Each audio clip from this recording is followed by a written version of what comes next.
ॐ कौसल्या सुप्रजा रामपूर्वा सन्ध्या प्रवर्तते। उत्तिष्ठ नरशार्दूल कर्तव्यं दैवमान्निकम्। कौसल्या सुप्रजा रामपूर्वा सन्ध्या प्रवर्तते। उत्तिष्ठ नरशार्दूल कर्तव्यं दैवमान्निकम्। उत्तिष्ठोत्तिष्ठ गोविन्द उत्तिष्ठ गरुडध्वज। उत्तिष्ठ कमलाकान्त त्रैलोक्यं मङ्गलं कुरु। उत्तिष्ठोत्तिष्ठ गोविन्द उत्तिष्ठ गरुडध्वज। उत्तिष्ठ कमलाकान्त त्रैलोक्यं मङ्गलं कुरु। मातः समस्त जगतां मधुकैटभारे वक्षो विहारिणि मनोहर दिव्यमूर्ते। श्रीस्वामिनिश्रित जनप्रिय धानशीले श्रीवेङ्कटाचलपते तव सुप्रभातम्। तव सुप्रभातमरविन्दलोचने भवतु प्रसन्नमुखचन्द्रमण्डले। विधिशङ्करेन्द्रवनिताभिरर्चिते वृषशैलनाददयिते दयानिते। अत्र्यातिसप्तऋषयः समुपस्य सन्ध्याम् आकाशसिन्धुकमलानि मनोहराणि। आदाय पादयुगमर्चयतुं प्रपन्नाः शेषाद्रिशेखर विभो तव सुप्रभातम्। पञ्चाननाब्जभव षण्मुखवासवाद्याः त्रैविक्रमादिसरितं विभुतास्तुवन्ति। भाषापति पठति वासरशुद्धिमारात् शेषाद्रिशेखर विभो तव सुप्रभातम्। ईषत्प्रफुल्ल सरसीरुहनारिकेळपूगद्रुमारि सुमनोहर पालिकानाम् आवादिमन्दमनिलः सह दिव्यगन्धैः शेषाद्रिशेखर विभो तव सुप्रभातम्। उन्मील्य नेत्रयुगमुत्तम पञ्जरस्ताः पात्रावशिष्ट कदली फलपायसानि भूत्वा सलीलमतकेलि सुखा पठन्ति शेषाद्रिशेखर विभो तव सुप्रभातम्। तन्त्री प्रकर्ष मधुरस्वनया विपञ्च्या गायत्यनन्त सरितं तव नारतोऽपि। भाषा समक्रम सकृत्कर साररम्यम् शेषाद्रिशेखर विभो तव सुप्रभातम्। भृङ्गावली समकरन्तरसानुवित्त जङ्गारगीतनिनदै सह सेवनाय निर्याजुपान्त सरसी कमलोदरेभ्यः शेषाद्रिशेखर विभो तव सुप्रभातम्। योषा गणेन वरदध्नि विमध्यमाने गोशालयेषु दधिमन्दगतीव्रघोषाः रोषा कलिं विदधते ककुपस्य कुम्भाः शेषाद्रिशेखर विभो तव सुप्रभातम्। पद्मे समित्र सदपत्र गदालिवर्गाः हर्तुं श्रियं कुवलयस्य निजाङ्गलक्ष्म्या भेरी निनादमिव बिभ्रति तीव्रनादम् शेषाद्रिशेखर विभो तव सुप्रभातम्। श्रीमन्नभीष्टवरदाखिल लोकबन्धो श्री श्रीनिवास जगदेकदयैक सिन्धो श्रीदेवता गृहभुजाङ्कर दिव्यमूर्ते श्रीवेङ्कटाचलपते तव सुप्रभातम्। श्रीस्वामि पुष्करिणिकाप्लव निर्मलाङ्गा श्रेयोधिनो हर विरिञ्चि सनन्दनाद्याः द्वारे वसन्ति वरवेत्र हतोत्तमाङ्गाः श्रीवेङ्कटाचलपते तव सुप्रभातम्। श्रीशेषशैलगरुडाचल वेङ्कटाद्रिनारायणाद्रिविषवाद्रिविषाद्रिमुख्याम् आख्यां त्वदीय वसते रनि संवदन्ति श्रीवेङ्कटाचलपते तव सुप्रभातम्। सेवा परा शिव सुरेश कृशानुधर्म रक्षोऽम्बुनाथ भवमान धनाधिनाथाः भक्ताञ्जलि प्रविलसन् निज शीर्षदेशाः श्रीवेङ्कटाचलपते तव सुप्रभातम् दाटी सुदेविह गराज मृगाधिराज नागाधिराज गजराज हयाधिराजाः स्वस्वाधिकारमहिमादिकमर्दयन्ते श्रीवेङ्कटाचलपते तव सुप्रभातम् सूर्येन्दुभौमबुधवाक्पदिकाव्यसौरी स्वर्भानुकेतुर्विशत्परिषत्प्रदानाः वद्वासदासचरमावदिदासदासाः श्रीवेङ्कटाचलपते तव सुप्रभातम् द्वत्पादधूलिपरितस्फुरितोत्तमाङ्गाः स्वर्गापवर्गनिरपेक्ष निजाङ्गराङ्गाः कल्पाकमालयनयाकुलतां लपन्ते श्रीवेङ्कटाचलपते तव सुप्रभातम् त्वद्गोपुराकृशिखराणि निरीक्षमाणाः स्वर्गापवर्गपदवीं परमां श्रयन्तः मर्त्या मनुष्यभुवने मदिमाश्रयन्ते श्रीवेङ्कटाचलपते तव सुप्रभातम् श्रीभूमिनायक दयादिगुणामृदाप्ते देवादिदेव जगदेक शरण्यमूर्ते श्रीमन्दनन्द गरुडाधिविरार्चिताङ्ग्रे श्रीवेङ्कटाचलपते तव सुप्रभातम् श्रीपद्मनाभ पुरुषोत्तम वासुदेव वैकुण्ठमाधव जनार्दन चक्रपाणि श्रीवत्स सिंह शरणागत पारिजात श्रीवेङ्कटाचलपते तव सुप्रभातम् कन्दर्पदर्पहर सुन्दर दिव्यमूर्ते कान्ताकुचाम्बुरुह कुड्मललोल दृष्टे कल्याण निर्मल गुणाकर दिव्यकीर्ते श्रीवेङ्कटाचलपते तव सुप्रभातम् मीनाकृते कमलकोल नृसिंहवर्णिन् स्वामिन् परस्पत तपोधन रामचन्द्र शेषांस राम यदुनन्दन कल्किरूप श्रीवेङ्कटाचलपते तव सुप्रभातम् एलालवङ्गघनसार सुकन्ति तीर्थम् दिव्यं वियत्सरिति हेम घटेषु पूर्णम् धृत्वाद्य वैदिकसिकामणयः प्रहृष्टाः दिष्टन्ति वेङ्कटपते तव सुप्रभातम् भास्वानुदे दिवि कचानि सरोरुहाणि सम्पूरयन्ति निनदैककुपो विहङ्गाः श्रीवैष्णवा सततमर्तितमङ्गलास्ते तामाश्रयन्ति तव वेङ्कटसुप्रभातम् ब्रह्मादयः सुरवराः समहर्षयस्ते सन्तः सनन्दनमुखास्तव योगिवर्ग्याः तामान्तिके तव हि मङ्गलवस्तु हस्ताः श्रीवेङ्कटाचलपते तव सुप्रभातम् लक्ष्मीनिवास निरवद्य गुणैकसिन्धो संसारसागर समुत्तरणैकसेतो वेदान्त वेद्य निज वैभव भक्तभोग्य श्रीवेङ्कटाचलपते तव सुप्रभातम् इत्थं वृषाचलपतेरिह सुप्रभातम् ये मानवा प्रतिदिनं पठितुं प्रवृत्ताः तेषां प्रभातसमये स्मृतिरङ्गभाजा प्रज्ञां प्ररार्थ सुलभां परमां प्रसूते।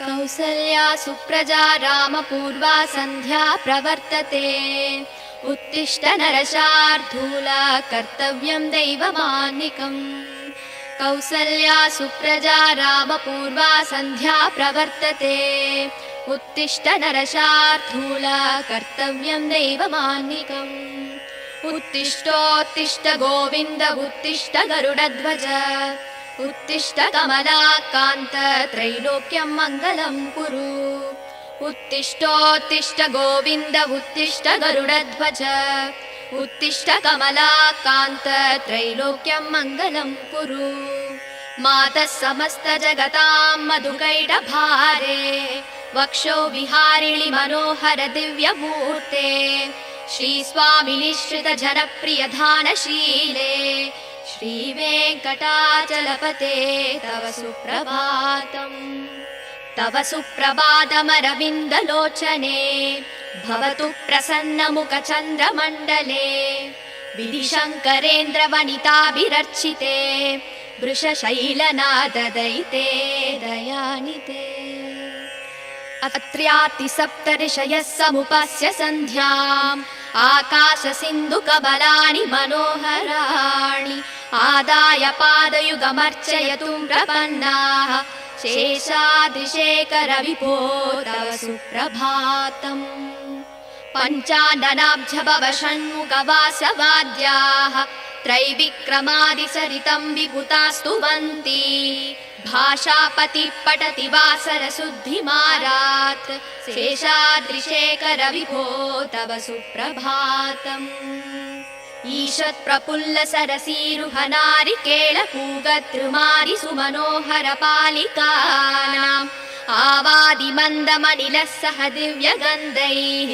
शेषाद्रिशेखरविभो तव सुप्रभातम् उन्मील्य नेत्रयुगमुत्तम पञ्जरस्ताः पात्रावशिष्टकदलीफलपायसानि भूत्वा सलीलमतकेलि सुखा पठन्ति शेषाद्रिशेखरविभो तव सुप्रभातम् तन्त्री प्रकर्ष मधुरस्वनया विपञ्च्या गायत्यनन्तसरितं तव नारतोऽपि भाषा समक्रमसकृत्करसाररम्यम् शेषाद्रिशेखरविभो तव सुप्रभातम् भृङ्गावली समकरन्तरसानुवित्तजङ्गारगीतनिनदै सह सेवनाय निर्यात्युपान्तसरसी कमलोदरेभ्यः शेषाद्रिशेखरविभो तव सुप्रभातम् योषागणेन वरदध्नि विमध्यमाने गोशालयेषु दधिमन्दगतीव्रघोषाः रोषा कलिं विदधते ककुपस्स कुम्भाः शेषाद्रिशेखरविभो तव सुप्रभातम् पद्मे समित्रसदपत्र गदारिवर्गाः हर्तुं श्रियं कुवलयस्य निजाङ्गलक्ष्म्या भेरीनिनादमिव बिभ्रति तीव्रनादम् शेषाद्रिशेखरविभो तव सुप्रभातम् श्रीमन्नभीष्टवरदाखिललोकबन्धो श्री श्रीनिवास जगदेकदयैकसिन्धो श्रीदेवतागृहभुजाङ्कर दिव्यमूर्ते श्रीवेङ्कटाचलपते तव सुप्रभातम् श्रीस्वामि पुष्करिणिकाप्लवनिर्मलाङ्गा श्रेयोधिनो हर विरिञ्चि सनन्दनाद्याः द्वारे वसन्ति वरवेत्र हतोत्तमाङ्गाः श्रीवेङ्कटाचलपते तव सुप्रभातम्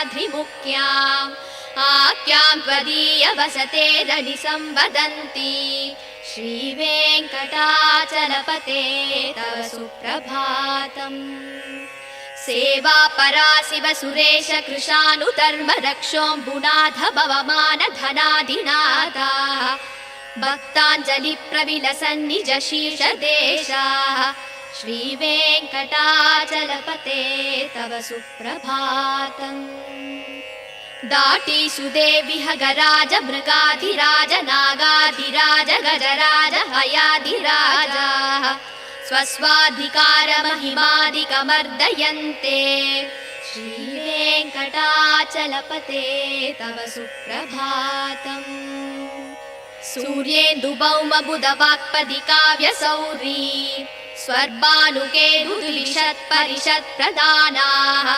द्वद्वासदासचरमावधिदासदासाः श्रीवेङ्कटाचलपते तव सुप्रभातम्। द्वत्पादधूलिपरितस्फुरितोत्तमाङ्गाः स्वर्गापवर्गनिरपेक्ष निजाङ्गराङ्गाः कल्पाकमालयनयाकुलतां लभन्ते। श्रीवेङ्कटाचलपते तव सुप्रभातम्। त्वद्गोपुराग्रशिखराणि निरीक्षमाणाः स्वर्गापवर्गपदवीं परमां श्रयन्तः मर्त्या मनुष्यभुवने मदिमाश्रयन्ते। श्रीवेङ्कटाचलपते तव सुप्रभातम्। श्रीभूमिनायक दयादिगुणामृताब्धे देवादिदेव जगदेक शरण्यभूते श्रीमन्दनन्द गरुडाधिभिरार्चिताङ्ग्रे। श्रीवेङ्कटाचलपते तव सुप्रभातम्। श्रीपद्मनाभ पुरुषोत्तम वासुदेव वैकुण्ठ माधव जनार्दन चक्रपाणि श्रीवत्स सिंह शरणागत पारिजात। श्रीवेङ्कटाचलपते तव सुप्रभातम्। कन्दर्पदर्पहर सुन्दर दिव्यमूर्ते कान्ताकुचाम्बुरुह गुड्मललोल दृष्टे कल्याण निर्मल गुणाकर दिव्यकीर्ते। श्रीवेङ्कटाचलपते तव सुप्रभातम्।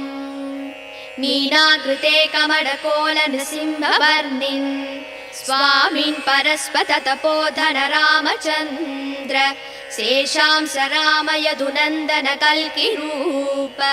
श्रीवेङ्कटाचलपते तव सुप्रभातम्। एलालवङ्गघनसार सुकन्ति तीर्थम् दिव्यं वियत्सरिति हेम घटेषु पूर्णम् धृत्वाद्य वैदिकसिकामणय प्रहृष्टाः दिष्टन्ति वेङ्कटपते तव सुप्रभातम्। भास्वानुदे दिवि कचानि सरोरुहाणि सम्पूरयन्ति निनदैककुपो विहङ्गाः। श्रीवैष्णवा सततमर्तितमङ्गलास्ते तामाश्रयन्ति तव वेङ्कटसुप्रभातम्।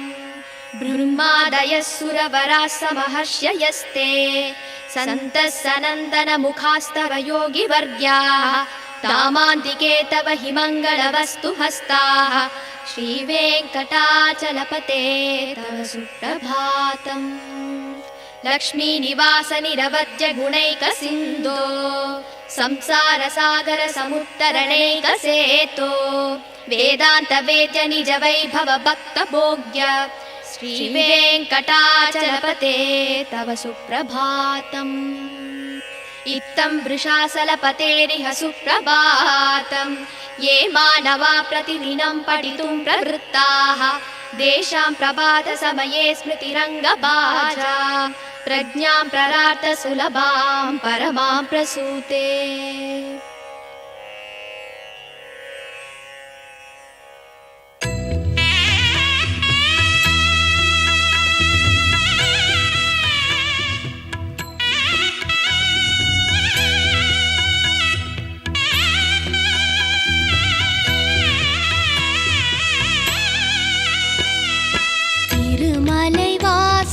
श्री श्रीनिवासा तिरुमगळ पोற்றும் अழகிய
செய்யும் ஸ்ரீ சக்கரம் நாளும் கலியுகம் காத்திட வடிவெடுத்தாயே கருணையாய் அருளினை தினம் இறைத்தாயே காண்பவர் மகிழ்ந்திட வடிவெடுத்தாயே காலமெல்லாம் மண்ணை காத்து நின்றாயே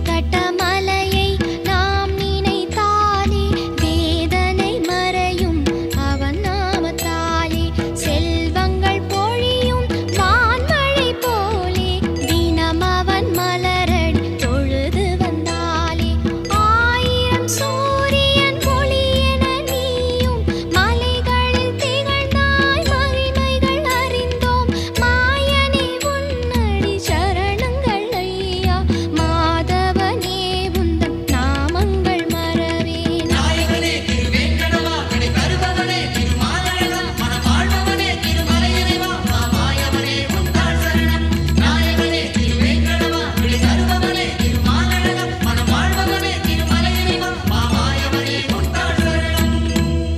திருமலை வாசா ஸ்ரீ ஸ்ரீனிவாசா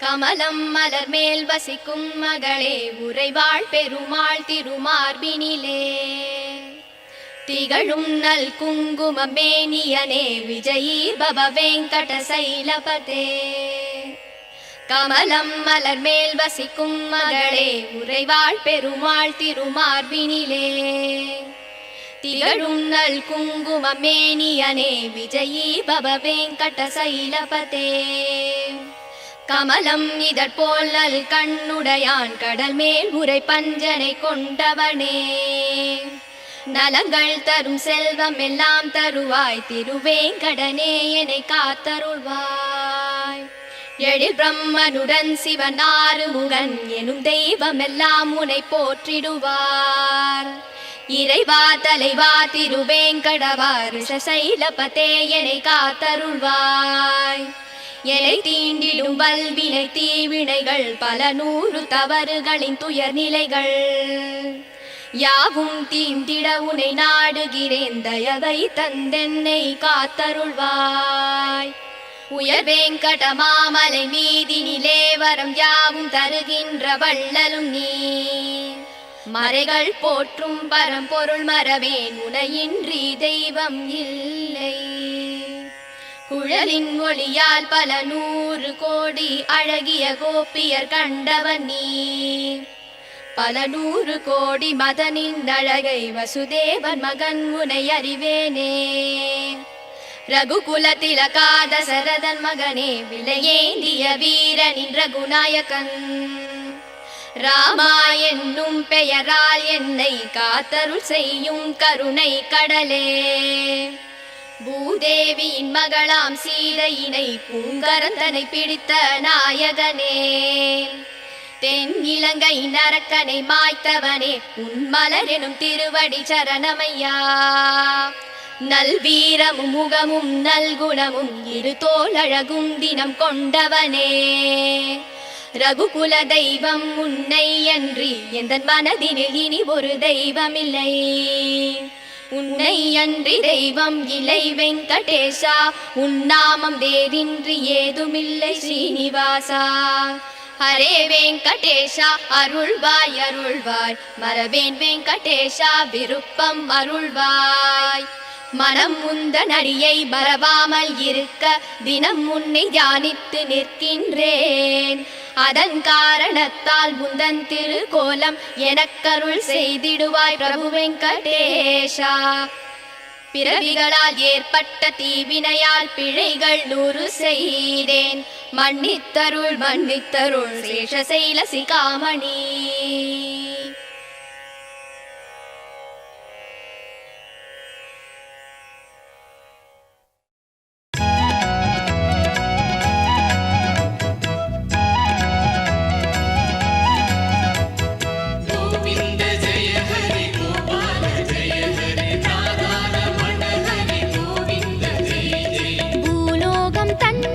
வைகுண்டமாக்கி ஸ்ரீதேவி உடனே அருள்கின்ற தேவா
அடியவர் குறை நீக்கும் ஏழுமலை.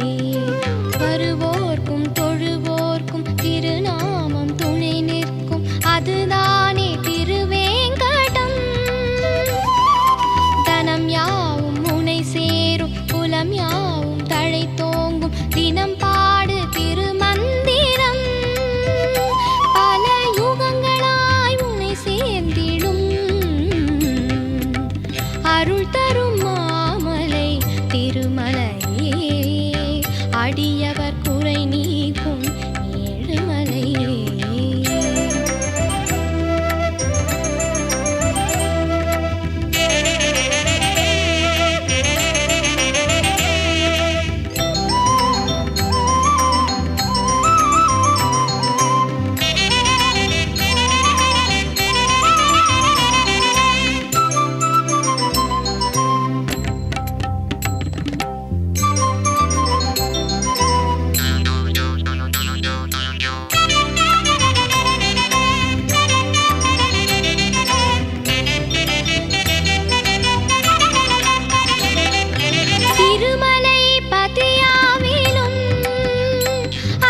திருமகளும் உடன் வாழ்கிறார். ஒரு முறை படியேறினால் உந்தன் பிறவிகளின் குறை நீங்கலாம். நெய் விளக்கேற்றி சனிதோறும் நீ வேண்டினால் அந்த ஹரிநாமம் தினந்தோறும் நீ பாடினார் உந்தன் மன எங்கும் ஸ்ரீதேவி தான் வாழுவார். உந்தன் மன எங்கும் ஸ்ரீதேவி தான் வாழுவார். ஒரு குறைவில்லாமுதூட்டுவார். ஒரு குறைவில்லாமுதூட்டுவார். அருள் தரும் மாமலை திருமலையே. அடியவர் குறை நீக்கும் ஏழுமலையே.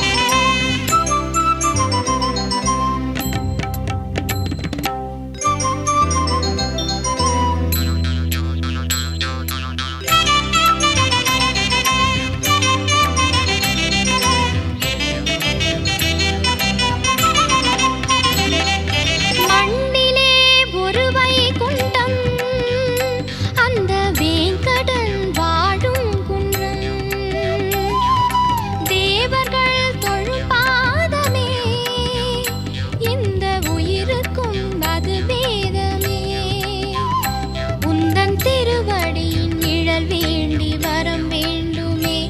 எந்த பிறவிகளாயிருந்தாலும் தொழ வேண்டுமே. உந்தன் மலையேழு நான் காண அருள்வாயையா. உந்தன் மலையேழு நான் காண அருள்வாயையா. ஒரு முறையேனும் வருவாயையா. ஒரு முறையேனும் வருவாயையா. அருள் தரும் மாமலை திருமலையே. அடியவர் குறை நீக்கும் ஏழுமலையே. அருள் தரும் மாமலை திருமலையே. அடியவர் குறை நீக்கும் ஏழுமலையே. வருவோர்க்கும் தொழுவோர்க்கும் திருநாமம் துணை நிற்கும் அதுதானே திருவேங்கடம். தனம் யாவும் புனை சேரும் குலம் யாவும் தழை தோங்கும் தினம் பாடு திருமந்திரம். பல யுகங்களாய் உனை சேர்ந்திடும் அருள் தரும் மாமலை திருமலையே. அடியவர் குறை நீக்கும் ஏழுமலையே.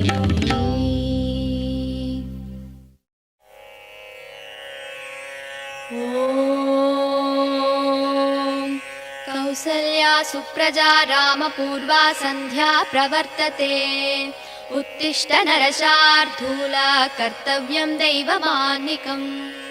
कौसल्या सुप्रजा रामपूर्वा सन्ध्या प्रवर्तते. उत्तिष्ठ नरशार्दूल कर्तव्यं दैवमान्निकम् उत्तिष्ठोत्तिष्ठ गोविन्द उत्तिष्ठ गरुडध्वज उत्तिष्ठ कमलाकान्त त्रैलोक्यं मङ्गलं कुरु उत्तिष्ठोत्तिष्ठ गोविन्द उत्तिष्ठ गरुडध्वज उत्तिष्ठ कमलाकान्त त्रैलोक्यं मङ्गलं कुरु मातः समस्त जगतां मधुकैटभारे वक्षो विहारिणि मनोहर दिव्यमूर्ते श्रीस्वामिनिश्रित जनप्रिय धानशीले श्रीवेङ्कटाचलपते तव सुप्रभातम् तव सुप्रभातमरविन्दलोचने भवतु प्रसन्नमुखचन्द्रमण्डले विधिशङ्करेन्द्रवनिताभिरर्चिते वृषशैलनाददयिते दयानिते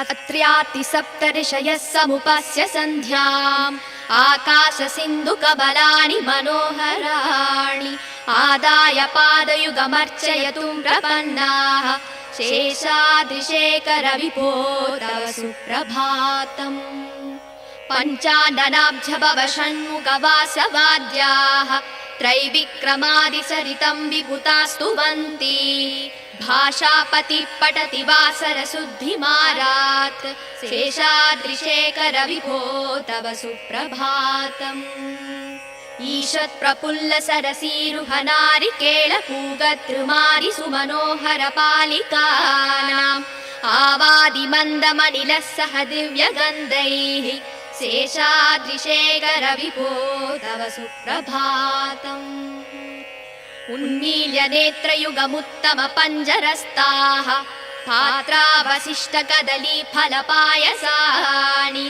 भूत्वा सलीलमतकेलि सुखा पठन्ति शेषाद्रिशेखर विभो तव सुप्रभातम् तन्त्री प्रकर्ष मधुरस्वनया विपञ्च्या गायत्यनन्त सरितं तव नारतोऽपि भाषा समक्रम सकृत्कर साररम्यम् शेषाद्रिशेखर विभो तव सुप्रभातम् भृङ्गावली समकरन्तरसानुवित्त जङ्गारगीतरिणदै सह सेवनाय निर्यातुपान्त सरसी कमलोदरेभ्यः शेषाद्रिशेखर विभो तव सुप्रभातम् योषा गणेन वरदध्नि विमध्यमाने गोशालयेषु दधिमन्दगतीव्रघोषाः रोषा कलिं विदधते ककुपस्य कुम्भाः शेषाद्रिशेखर विभो तव सुप्रभातम् पद्मे समित्र सदपत्र गदारिवर्गाः हर्तुं श्रियं कुवलयस्य निजाङ्गलक्ष्म्या भेरी निनादमिव बिभ्रति तीव्रनादम् शेषाद्रिशेखर विभो तव सुप्रभातम् श्रीमन्नभीष्टवरदाखिल लोकबन्धो श्री श्रीनिवास जगदेकदयैक सिन्धो श्रीदेवता गृहभुजाङ्कर दिव्यमूर्ते श्रीवेङ्कटाचलपते तव सुप्रभातम् श्रीस्वामि पुष्करिणि काप्लव निर्मलाङ्गा श्रेयोधिनो हर विरिञ्चि सनन्दनाद्याः द्वारे वसन्ति वरवेत्र हतोत्तमाङ्गाः श्रीवेङ्कटाचलपते तव सुप्रभातम् श्रीशेषशैलगरुडाचल वेङ्कटाद्रिनारायणाद्रिविषवाद्रिविषाद्रिमुख्याम् आख्यां त्वदीय वसते रनि संवदन्ति श्रीवेङ्कटाचलपते तव सुप्रभातम् सेवा परा शिव सुरेश कृशानुधर्म रक्षोऽम्बुनाथ भवमान धनाधिनाथाः भक्ताञ्जलि प्रविलसन्निज शीर्षदेशाः श्रीवेङ्कटाचलपते तव सुप्रभातम् दाटी सुदेविह गराज मृगाधिराज नागाधिराज गजराज हयाधिराजाः स्वस्वाधिकार महिमादिकमर्दयन्ते श्रीवेङ्कटाचलपते तव सुप्रभातम्। सूर्येन्दुभौमबुधवाक्पदी काव्यसौरी स्वर्भानुकेतुद्विषत्परिषत्प्रधानाः वद्वासदासचरमावदिदासदासाः श्रीवेङ्कटाचलपते तव सुप्रभातम्। द्वत्पादधूलिपरितस्फुरितोत्तमाङ्गाः स्वर्गापवर्गनिरपेक्ष निजाङ्गराङ्गाः कल्पाकमालयनया कुलतां लपन्ते श्रीवेङ्कटाचलपते तव सुप्रभातम्। त्वद्गोपुराकृशिखराणि निरीक्षमाणाः स्वर्गापवर्गपदवीं परमां श्रयन्तः मर्त्या मनुष्यभुवने मदिमाश्रयन्ते श्रीवेङ्कटाचलपते तव सुप्रभातम्। श्रीभूमिनायक दयादिगुणामृताप्ते देवादिदेव जगदेक शरण्यमूर्ते श्रीमन्दनन्द गरुडाधिभिरार्चिताङ्ग्रे श्रीवेङ्कटाचलपते तव सुप्रभातम्। श्रीपद्मनाभ पुरुषोत्तम वासुदेव वैकुण्ठमाधव जनार्दन चक्रपाणि श्रीवत्स सिंह शरणागत पारिजात श्रीवेङ्कटाचलपते तव सुप्रभातम्।